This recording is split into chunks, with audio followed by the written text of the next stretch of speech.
Hello नमस्कार दोस्तों and good morning to all of you. चलिए फिर शुरू करते हैं 4 जून 2025 के करंट अफेयर।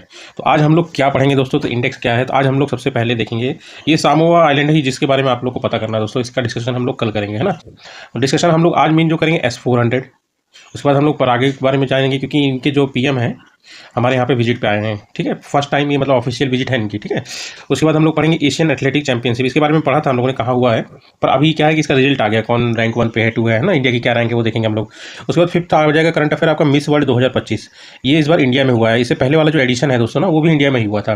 तो थोड़ा इसके बारे में जानेंगे। उसके बाद हम लोग जानेंगे कि इंडिया को पहला कौन सा डिस्ट्रिक्ट है जिसको फुल्ली सोलर मतलब जो कि पूरी तरह से मतलब सौर एनर्जी है ना, सोलर एनर्जी से ऑपरेट हो रहा है, ठीक है।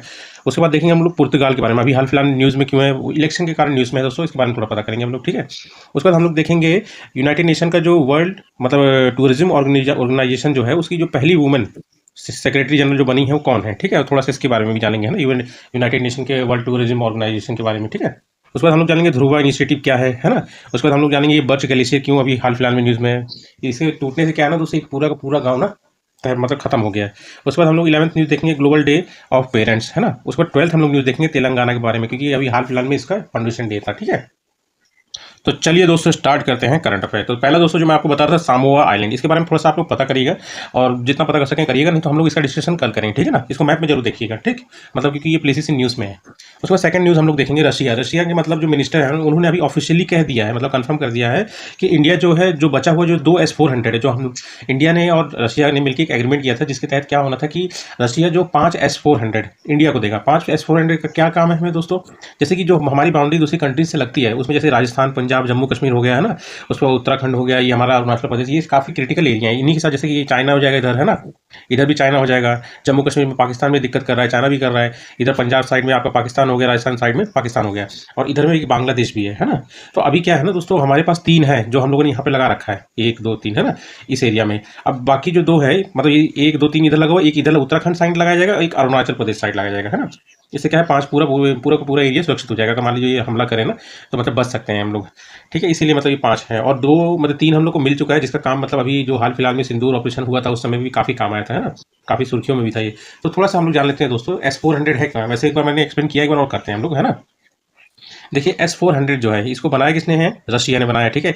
ये लॉन्ग रेंज का surface to air missile system है, surface to air missile system है। किसके द्वारा डेवलप किया गया दोस्तों, रशिया के द्वारा, ठीक है। अब लोकेट क्या, देखिए दोस्तों इसमें सबसे बेस्ट पार्ट क्या है कि अगर मान लीजिए बहुत दूर से मतलब 600 किलोमीटर से अगर मान लो कोई मिसाइल अपने देश की तरफ आ रहा है ना, या कोई भी चीज़ आ रही है जिसको डिटेक्ट करना है कि वो दुश्मन का है कि अपना है ना, वो सारा काम इसका है, ठीक है। तो 600 किलोमीटर पहले ही, है ना, ये टारगेट को लोकेट कर लेगा, है ना, और उसको डिस्ट्रॉय कर देगा 400 की रेंज तक। 400 किलोमीटर की रेंज में अगर वो आया तो उसको खत्म कर देगा वो, ठीक है। Can engage all types of मतलब हवाई हमला, चाहे किसी तरह का, चाहे ड्रोन से हो, चाहे क्रूज मिसाइल से हो, चाहे बैलिस्टिक मिसाइल हो, या फिर कोई भी एयरक्राफ्ट हो। S-400 इतना सक्षम है कि उसको 400 किलोमीटर की रेंज में ही उड़ा देगा, ठीक है। अब आप लोग सोचेंगे ये क्रूज मिसाइल और बैलिस्टिक मिसाइल होता क्या है। क्रूज मिसाइल जैसे दोस्तों मान लीजिए अगर आप यहाँ पे कोई टारगेट है ना, और यहाँ से आपने क्रूज मिसाइल को दागा, तो यहाँ से जाके ये सीधा यहाँ पे सट्ट से लगेगा, ये इधर, ठीक है। और अगर आपने बैलिस्टिक मिसाइल फायर किया, तो बैलिस्टिक मिसाइल पहले क्या करेगा कि पहले ऊपर जाएगा, एटमॉस्फेयर से बाहर जाएगा, फिर एक और स्पीड से आके मारेगा दम से। समझ गए दोस्तों, समझ गए ना। बस इतना बेसिक रखिए, ज़्यादा नहीं करना। अभी अभी बाद में अगर कभी कोई मिसाइल आएगी बैलिस्टिक है तो उसको थोड़ा डिटेल में पढ़ेंगे हम लोग, ठीक है। और दोस्तों ये कितने ऊंचाई तक मतलब टारगेट को हिट कर सकता है, 30 किलोमीटर की ऊंचाई। 30 किलोमीटर ऊंचाई आपको लग रहा होगा बहुत कम है, नहीं दोस्तों बहुत है। हमारा जो है मान लीजिए 50 किलोमीटर के अंदर अंदर में पूरा एटमॉस्फेयर मतलब लगभग खत्म होने लग जाता है। 100 किलोमीटर के बाद तो मतलब ये समझ लीजिए स्पेस स्टार्ट हो जाता है, करमान लाइन आती है ना। तो 30 किलोमीटर बहुत होता है, ठीक है। तो 30 किलोमीटर की रेंज तक मतलब हाइट तक मतलब ये टारगेट को खत्म कर सकता है, ठीक। कैन इंगेज ऑल टाइप, ये मैंने आपको बता दिया। इसका रेंज है दोस्तों, रेंज तो 4 तरह से मतलब 4 मतलब वेरिएंट है। जो मिसाइल ये दागेगा ना, वहाँ से जो भी हमला हो रखा है, चाहे एयरक्राफ्ट हो चाहे मिसाइल हो, उनको खत्म करने के लिए ये इसके पास 4 तरह की मिसाइलें हैं, ठीक है। उन चारों में कौन से, एक तो 400 किलोमीटर रेंज है जिसका नंबर है 40 N6। एक 250 किलोमीटर रेंज है जिसका नंबर है 48 N6। फिर है थर्ड 9M96E2 जिसका रेंज है 120 किलोमीटर, 9M96E 40 किलोमीटर। ये इतना इंपॉर्टेंट नहीं है, याद नहीं रखना दोस्तों, बस इतना रखना 400 किलोमीटर, 250 किलोमीटर, 120 किलोमीटर और 40 किलोमीटर की रेंज की 4 मिसाइलें हैं जो एक साथ खट्टे दागता है। और एक बात ध्यान रखना, एक साथ ये साइमल्टेनियसली अगर वहाँ से मान लो जो 80 आ रहे हैं तो 80 को एक साथ टारगेट कर सकते हैं, ठीक है। अब देखिए इसका वर्किंग हम लोग जान लेते हैं कि ये वर्क कैसे करता है दोस्तों। देखिए इसमें 4 सिस्टम है, 4 सिस्टम है और 3 प्रोसेस है, ठीक है। पहला क्या सिस्टम है, सर्विलांस रडार। ये अपने एरिया में पता करेगा क्या आ रहा है और उसको पता करेगा 600 किलोमीटर तक की रेंज में कि कोई है क्या, दुश्मन का जहाज है या फिर मतलब कोई मिसाइल ठोक रहा है या फिर कुछ भी हो, उसको पहले ये टारगेट करेगा, है ना। इसने लोकेट कर लिया हाँ यहाँ पे है, तो ये कमांड व्हीकल को मतलब अपना मतलब वो देगा सिग्नल कि हाँ यहाँ पे कुछ है, तो कमांड व्हीकल मतलब डिसाइड करेगा इसको करना क्या है, मतलब इसको उड़ाना है क्या करना। जब इसने डिसाइड कर लिया कि इसको उड़ाना ये दुश्मन का है, तो ये क्या करेगा, ये सीधा कमांड देगा लॉन्च व्हीकल को। समझिए दोस्तों, ये लॉन्च व्हीकल को कमांड देगा, कमांड व्हीकल, ठीक है। तो जैसे ये लॉन्च व्हीकल को कमांड देगा तो ये मिसाइल जो है निकल जाएंगी उसको उड़ाने के लिए टारगेट को, और जैसे मिसाइल निकलेंगी तो इनको इंगेज कौन करेगा, ये थर्ड वाला इंगेजमेंट रडार, कि जाके सटीक से वहीं लगे, है ना, इंगेज कर सकती है, ठीक है। वर्किंग आप समझ गए ना। ये 4 सिस्टम है, ठीक। उसके बाद थोड़ा सा हम लोग जान लेते हैं कि जो एग्रीमेंट हुआ था वो कब हुआ था, है ना। तो देखिए दोस्तों, इंडिया रसिया का जो एग्रीमेंट हुआ था इसके लिए मतलब S-400 के लिए 2018 में हुआ था, 5 नंबर्स के लिए, ठीक है। 3 आ गए हैं, 2026 तक आएगा और ये ऑफिशियली डिक्लेयर हो गया, रशिया के मिनिस्टर ने कह दिया है कि मतलब हाँ मिल जाएगा, ठीक है। और एक बात और जान लीजिए दोस्तों, जब ये मतलब ये डील हो रही थी तो यूएस ने धमकी भी दी थी, मतलब भारत को किस चीज़ की धमकी दी थी, वो था काटसा। काटसा का फुल फॉर्म क्या है दोस्तों, countering America's advisories through sanction act, ठीक है। ये लॉ है यूएस का, जिससे क्या है कि मतलब कोई भी अगर रशिया का डिफेंस सेक्टर से मतलब कुछ खरीदेगा तो उसके ऊपर ये सैंक्शन लगा देगा, मतलब यही है इसका मतलब, ठीक है। और बाकी मतलब हमने तब भी डील किया और इसने कोई सैंक्शन लगाया भी नहीं, है ना, वो बस धमकी थी। ये देखिए दोस्तों, ये है अपना इंडिया है, तो ये ऊपर वाला जो पोर्शन है ना, ये यही है रशिया, ठीक है, ध्यान रखिएगा।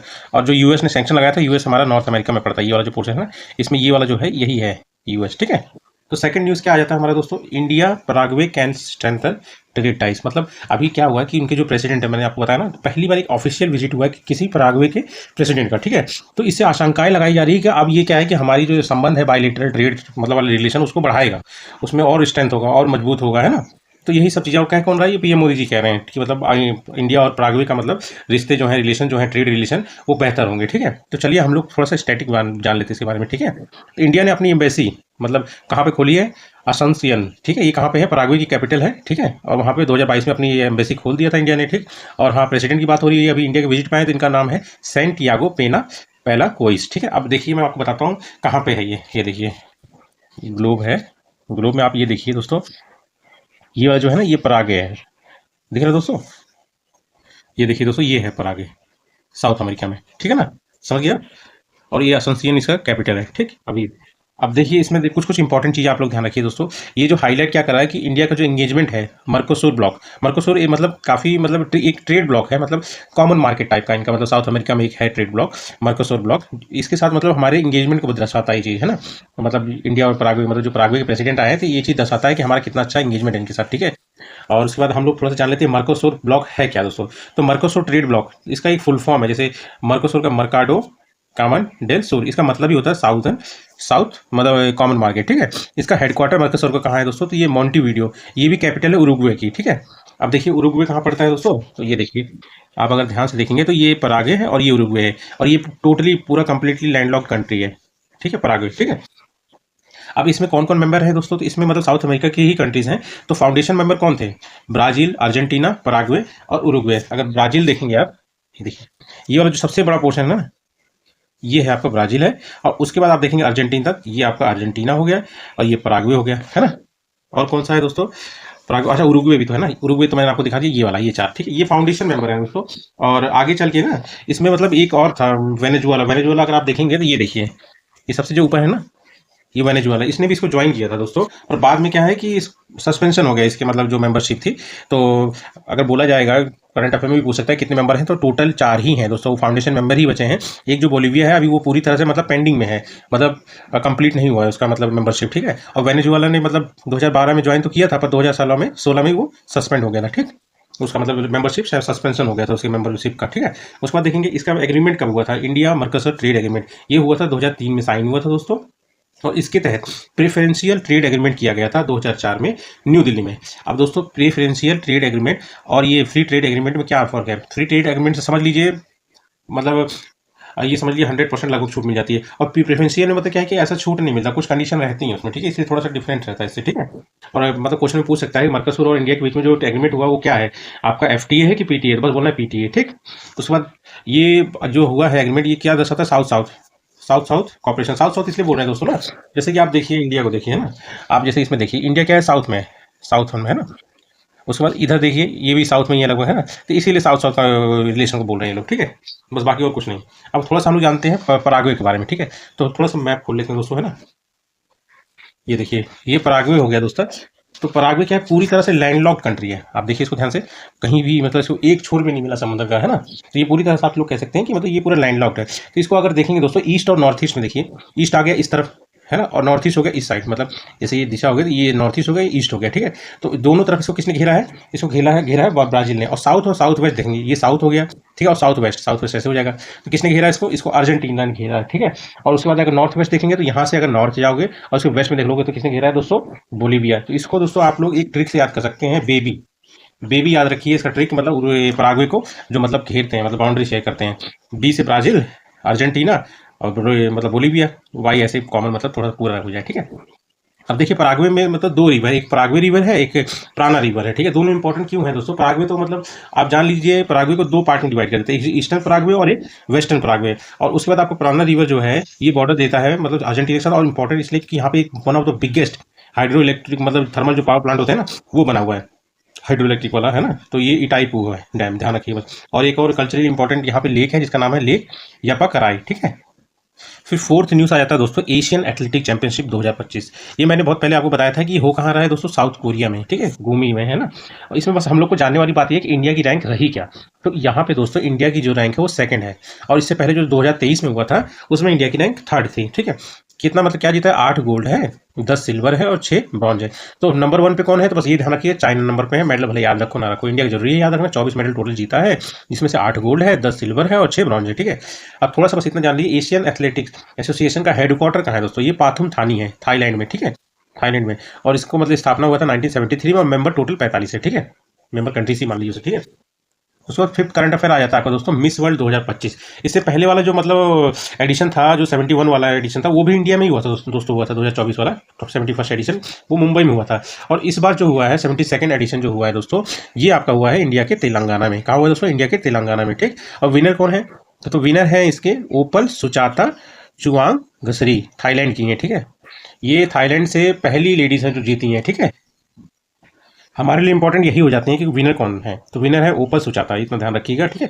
और उसके बाद इंडिया की तरफ से कौन मतलब रिप्रेजेंट किया इंडिया को, तो वो है नंदिनी गुप्ता, ठीक है। इंडिया को रिप्रेजेंट की जीती नहीं है, और 2024 में मतलब मुंबई में हुआ था। और थोड़ा सा बस एक स्टैटिक क्वेश्चन याद रखिएगा कि सबसे पहली इंडियन जो जीती हैं उनका नाम है रीता फारिया, 1966 में ही वो मिस वर्ल्ड बन गई थी। उसके बाद ऐश्वर्या बनी थी 1994 में, इंपॉर्टेंट है, और भी थे बीच में पर ये इंपॉर्टेंट है। फिर प्रियंका चोपड़ा जो बनी थी 2000 में, और मानुषी चिल्लर लास्ट है जो 2017 में बनी थी। अभी तक वो सब 2017 के बाद कोई नहीं बना, ठीक है। उसके बाद 6th न्यूज़ आ जाता है, इंडिया का पहला डिस्ट्रिक्ट जो कंप्लीटली सोलर एनर्जी पर चलता हो, ठीक है। तो दोस्तों वो इंडिया का पहला डिस्ट्रिक्ट कहाँ पे है दोस्तों, इंडिया का जो पहला डिस्ट्रिक्ट है वो ड्यू है, दमन ड्यू वाला ड्यू दोस्तों। ये डिस्ट्रिक्ट जो है पूरी तरह से आपका सोलर ही पावर मतलब सोलर एनर्जी से पावर्ड होता है। और किसके अंडर में हुआ है ये पूरा काम, ये हुआ है दोस्तों एक स्कीम, एक योजना के तहत, जिसका नाम है पीएम सूर्य घर मुफ्त बिजली योजना। एक बार और बोलिए दोस्तों, किसके अंडर, पीएम सूर्य घर मुफ्त बिजली योजना। अब ये योजना के बारे में थोड़ा सा हम लोग जान लेते हैं। इस योजना का मतलब जो लॉन्च हुआ था दोस्तों, ये 15 फरवरी 2024 में, मतलब ज़्यादा पुरानी तो नहीं है, पिछले साल की है ना, इसलिए आ सकता है क्वेश्चन ये एग्जाम में। तो 15 फरवरी 2024 को ये लॉन्च हुआ था। किसने लॉन्च किया था, तो हमारे पीएम मोदी जी ने किया था, ठीक है। और इसका बजट जो अलॉट हुआ है 2024 में 20,000 करोड़ का बजट है, ठीक है। अब इसके अंदर किया क्या जाएगा, तो 1 करोड़ घरों को, ठीक है, फ्री इलेक्ट्रिसिटी प्रोवाइड करना। कितना यूनिट तक, 300 यूनिट पर मंथ, ठीक है। इसके तहत किया क्या जाएगा, सोलर पैनल लगाए जाएंगे रूफ पे मतलब छत के ऊपर, और सरकार जो है 40% सब्सिडी भी देगी इसके लिए, ठीक है दोस्तों। उसके बाद आता है 7th न्यूज़ में क्या है, पुर्तगाल, ठीक है। पुर्तगाल के अभी मतलब वही इलेक्शन के कारण मैं बता रहा हूँ दोस्तों। तो पीएम नए बने हैं, लुइस मोंटेनिग्रो, क्या नाम है, पीएम लुइस मोंटेनिग्रो। तो थोड़ा सा हम लोग इसको मैप में देख लेते हैं दोस्तों, है ना। सबसे पहले से हम लोग ग्लोब में देख लेते हैं दोस्तों। तो ग्लोब में हम लोग को यूरोप में जाना पड़ेगा। यूरोप में जैसे कि आप लोग कैसे देखिए, यहाँ से इंडिया से हम लोग गए, ऐसे जाएंगे सीधे सीधे सीधे सीधे सीधे सीधे। तो ये वाला जो पोर्शन दिख रहा है दोस्तों ना, ये हल्का सा अलग है, ये है पुर्तगाल है, ठीक है। ये देखिए दोस्तों, ये है पुर्तगाल, ठीक है। तो इसमें क्या है दोस्तों ना, इसका जो मतलब बाउंड्री है, ये सिर्फ और सिर्फ पूरी दुनिया में सिर्फ एक ही कंट्री है जिसके साथ ये बाउंड्री मतलब अपनी साझी करता है। तो वो कौन सी कंट्री है, वो है स्पेन। इसकी पूरे कैपिटल क्या है, लिस्बन है दोस्तों। और पीएम अभी न्यूज़ में है क्योंकि उनके पीएम नए हैं। और करेंसी जो है दोस्तों यूरो है। बस इतना ही ध्यान रखिएगा, ठीक है दोस्तों। 8वां न्यूज़ क्या है दोस्तों, वही जो मैं आपको बता रहा था कि पहली वुमेन जो इलेक्ट हुई हैं दोस्तों, है ना, as a secretary general of UN World Tourism Organisation, किसकी? Secretary general of UN World Tourism Organisation. क्या नाम इनका? शेखा नसीर अल नुवासी नुवाइस। ये कहाँ से? यूएई में एक बिजनेसमैन है, ठीक है, इतना ध्यान रखिए, ठीक है। ये पहली मतलब वुमेन बनी है जो कि मतलब सेक्रेटरी जनरल बनी हो यूएन के WTO में, ठीक है, वर्ल्ड टूरिज्म ऑर्गेनाइजेशन, ठीक है।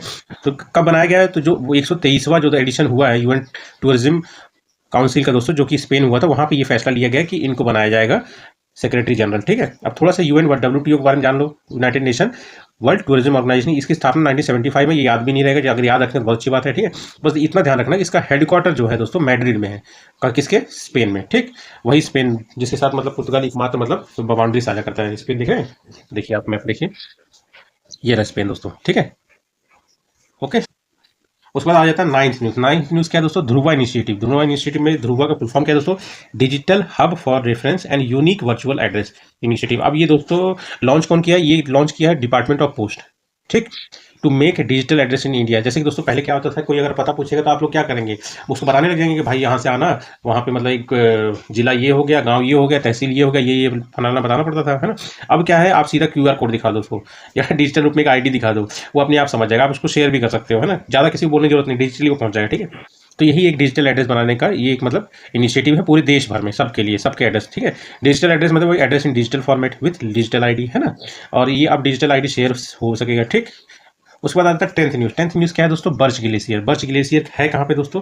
तो बर्च ग्लेशियर जो है स्विट्जरलैंड में है और अल्प्स माउंटेन रेंज का पार्ट था, ठीक है। अब ये न्यूज़ में इसलिए दोस्तों ये गिर गया है, इसके गिरने से क्या हो, एक पूरा का पूरा गांव तबाह हो गया, खत्म हो गया है, पूरा कोई नहीं बचा उसमें, है ना। अब अल्प माउंटेन रेंज में दिखा देता हूँ आपको मैप में दोस्तों। तो देखिए दोस्तों, ये है यूरोप का मतलब मैप। यूरोप में आप ये देखिए ना दोस्तों, ये है, ये अल्प वाला पोर्शन यही है, अल्प माउंटेन रेंजेस, ठीक है। इसमें कौन से कंट्रीज है, मैं कंट्रीज भी आपको दिखा देता हूँ, ठीक है। तो इसमें देखिए दोस्तों टोटल 11 कंट्रीज आती हैं, है ना। 11 नहीं, 8 कंट्रीज, सॉरी दोस्तों, 8 कंट्रीज आती है, जिसमें मोनाको सबसे पहले है। तो आप ये देखिए, मैं इसमें दिखाता हूँ आपको, इसी में देखते रहिए आप, ये है ना। सबसे पहले आ गया आपका मोनाको। तो मोनाको आपका ये छोटा सा इधर, ठीक है, जस्ट फ्रांस के नीचे में है मोनाको। और इसमें दोस्तों फ्रांस भी आता है ना, हाँ देखिए फ्रांस भी आता है। फिर ये स्विट्जरलैंड ये रहा दोस्तों। फिर ये लिechtenstein है एक कंट्री, ठीक है। उसके बाद ऑस्ट्रेलिया हो गया दोस्तों, स्लोवेनिया हो गया, फिर जर्मनी हो गया, ठीक है। ये सारी कंट्रीज जो है इसमें आती हैं, और इटली भी है इसमें, ठीक। ये टोटल पूरी 8 है ना। और यहाँ पे इसी रेंज में अगर देखेंगे तो सबसे बड़ा पीक कौन सा है? उसका नाम है माउंट ब्लैंक। क्या नाम है दोस्तों? माउंट ब्लैंक, ठीक है। माउंट ब्लैंक अगर देखेंगे दोस्तों मैप में, तो ये रहा, ये दिख रहा है दोस्तों, ये माउंट ब्लैंक, ठीक है। चलिए फिर आगे देखते हैं हम लोग, ठीक है। ये हम लोग जान लिए बर्च ग्लेशियर के बारे में, ठीक है।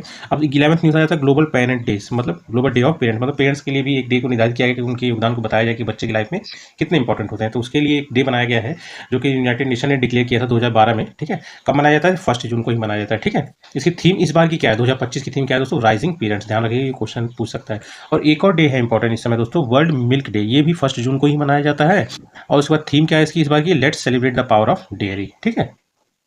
इसके बाद 12th न्यूज़ है, और हमारा सबसे लास्ट न्यूज़ भी है, फाउंडेशन डे ऑफ तेलंगाना। ये कब होता है और कब मनाया जाता है? 2 जून को मनाया जाता है। क्यों? क्योंकि ये इस दिन आंध्र प्रदेश से अलग हुआ था, ठीक है। 2 जून 2014 को अलग हुआ था। 2025 में इसका 11th फाउंडेशन डे है, ठीक है।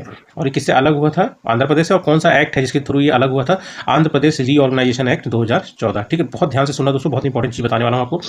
किसी भी स्टेट को मतलब उसकी बाउंड्री अगर अलग करने के लिए, या उसकी बाउंड्री एक्स्ट्रा करने के लिए, या उसको हटाने के लिए, या कुछ भी करने के लिए, उसमें जो चाहे करना चाहे, तो वो पार्लियामेंट कर सकती है, ठीक है। किस आर्टिकल थ्रू? आर्टिकल 3, ठीक है।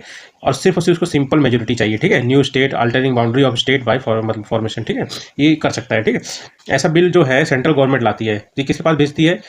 ये पहले एक बार मतलब एसेंट लेने के लिए कि वहाँ पेश करें कि नहीं करें, है ना। मतलब पेश करने से पहले ही ये एक बार बताया जाता है। जैसे प्रेसिडेंट जी को भेजा गया, प्रेसिडेंट जी ने क्या किया, जिस स्टेट से रिलेटेड है कि जिसकी बाउंड्री मतलब चेंज होगी, या फिर जिसको मतलब अलग किया जाएगा, या फिर 2 अगर स्टेट बनाया जाएगा तो दोनों को भेजा जाएगा, है ना।